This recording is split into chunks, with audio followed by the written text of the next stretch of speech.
النهارده هنعمل سلطه يوناني بتاعت كريتي اسمها داكوس.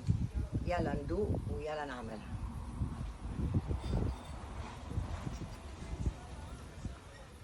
مم. مم. مم. استنى، لان العيش ده العيش الناشف معمول من سميد، من بزيت الزيتون، بالفته، عامل ريحه يا جماعه احلى من الطعم كمان. يلا بينا. اكيد عندكم من ده. ايه ده؟ كحك ناشف كحك؟ اسمه فايش، عيش معرفش اسمه. لا اسمه. لا هو والله هو اول في حاجه ده مش كحك، ده عيش. عيش ناشف اللي هو البقسماط. طب والله في الافران انا بلاقيه اسمه فايش. فايش. في منه اصفر وفي منه ابيض ناشف كده. بصوا كروكان فايش كروكون. مكرمش ناشف. اوكي. بصوا هنا كمان في اليونان في زي هنا في اسكندريه. السلطه دي بتوع كريتي اللي بيعملوها اسمها سلطه الداكوس. كريتي تقاليدها اكلاتها قريبه قوي من اسكندريه. هي اساسا من مطار برج العرب لكريتي 30 دقيقه. اذا لو نرجع من الحضارات هي قريبه قوي من اسكندريه، عشان كده هتلاقوا في عندهم تقاليد ياما، اكلات قريبه من الاكل المصري. تعالى بقى نعمل الداكوس، السلطه بتاعت كريتي. يلا بينا عشان نعمل سلطه داكوس بتاعت كريتي، سلطه يوناني جميله بس بتاعت جزيره كريتي. يلا بينا. ده عيش منشفينه من بص بقى تقاليد جزيرة كريتي دي من زمان. ده الأكل المفضل أو الخبز المفضل بتاعهم، لأن من القرن 16 17 15 كان كله أنت عارف بحريين، كله شغالين في البحار. وعشان لو الستات خبزوا العيش بيستحمل يومين ثلاثة، بعد كده بيبتدي يبوظ. إذا كان بيعملوا كمية كبيرة قوي عشان وينشفوه ويفضل ناشف، طبعا مش بيبوظ. في نفس الوقت طبعا المراكب للتجارة لصيد السمك بيقعدوا بالأيام وبالشهور في المية، بياخدوه الناشف ده يبقى ده أكلهم، بيبلوه في مية. أو ناس اللي سنانها جامدة بتقرمشوا كده وبيطلعوا منه كمان السلطة. هنحتاج 2 طماطم. ال2 طماطم دول هنبشرهم. هنحتاج زيت زيتون، شوية ملح، زعتر، كابري، شوية مية اللي هنبوش فيه العيش ده.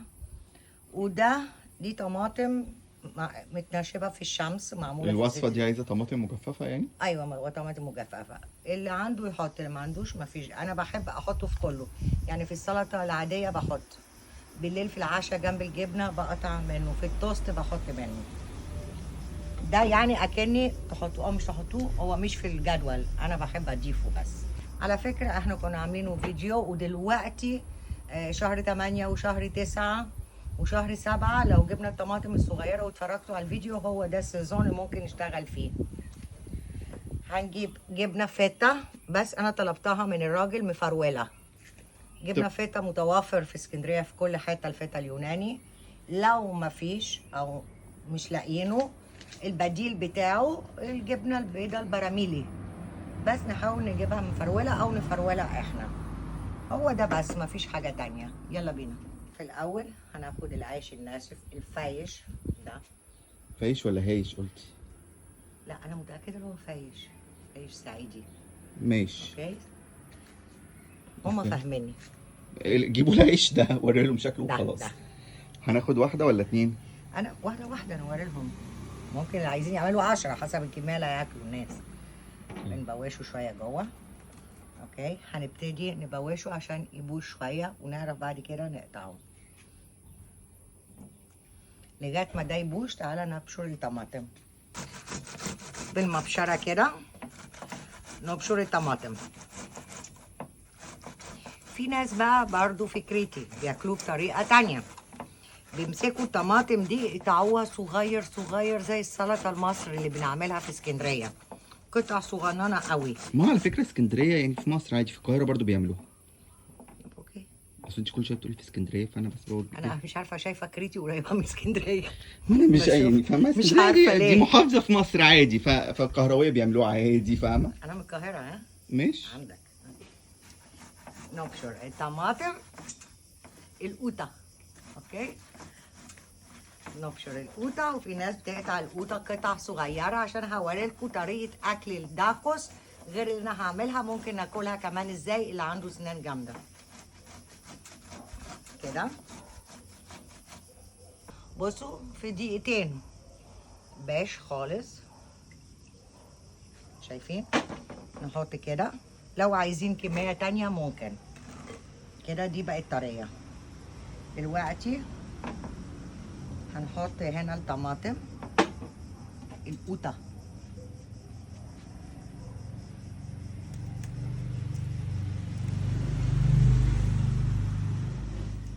فوقيها يعني. فوقيها. اوكي. شايفين؟ كده. بعد كده هنحط شوية ملح.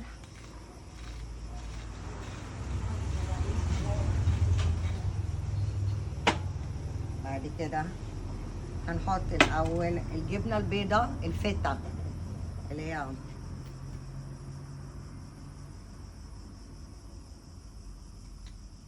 كده اهوت.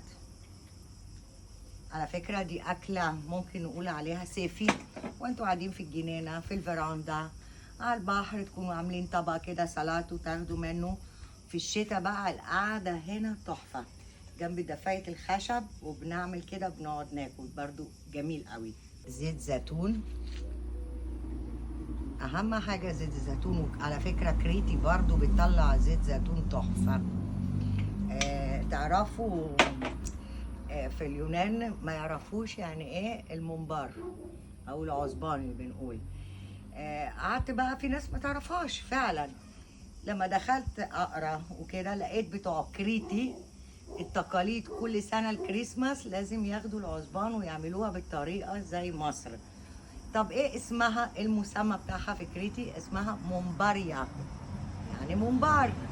اذا كريتي قريبه من مصر قوي وليها حاجات شبه مصر قوي، ويعتبر هما صعايده. كريتي يعتبر الصعايده بتوع اليونان، ليهم برضو دماغهم، ليهم تقاليدهم، ليهم حياتهم. الجزيره تحفه وناسها كويسين قوي، وناسها جميله، ليها تاريخ من قبل الميلاد. ليها قصص، ليها حاجات جميله.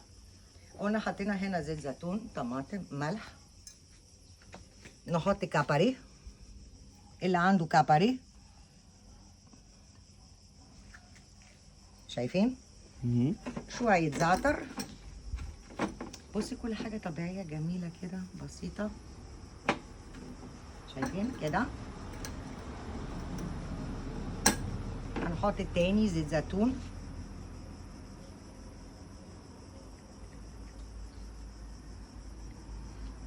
الشغل كله يا جماعة حاجة بسيطة بس تحفة. كده جاهزة. شايفين؟ هي كده يعتبر ابتدي اقطع. شايفين؟ كده كده كده بيبقى الشكل ده كده، وتبتدوا تاكلوا. بون ابيتي. تحفة تحفة. انا ده اكسترا الموضوع، انا بضيف الطماطم المجففة اللي انا عاملاها. بتبقى حلوة قوي في الموضوع. دي شكلها شايفين اتجففت كده في الشمس، وحط لها كزبرة ناشفة.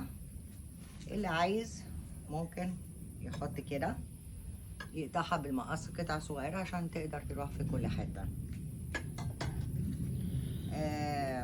في ناس بياكلوها كده في كريتي، نفس الناس اللي الشباب بتوع كريتي مثلا، او الناس اللي عندها سنان جامده. كله اللي احنا حطيناه هنا بيحطوا طماطم اللي انا قلت لكم متقطعه صغيره، فتا، زيت زيتون، زعتر، ويبتدوا ياكلوها كده. بمثل لكم انا عشان مش هينفع انا اعمل كده. جربوها دي شكلها تعجبكم قوي في الصيف، فريش، أكلة فريش وجميلة. بون أبيتي. ما تنسوش شير وكومنت ولايك. شكرا. لو أي سؤال اكتبوا لي. ايه رأيكم صورت لكم تحت شجرة ورقة العنب بتاعتي؟ دي ورق العنب بتاعي. مرة تانية هنلم ورق عنب ونعمل ورق عنب. عملناه قبل كده يا ماما، هبقى احط لهم اللينك. نلم ورق عنب عشان نخزن. يلا بقى عشان قطتي مستنية الأكل بتاعها هي وعيالها. يلا بينا، ده في كل حتة. وحشتوني قوي. باي باي.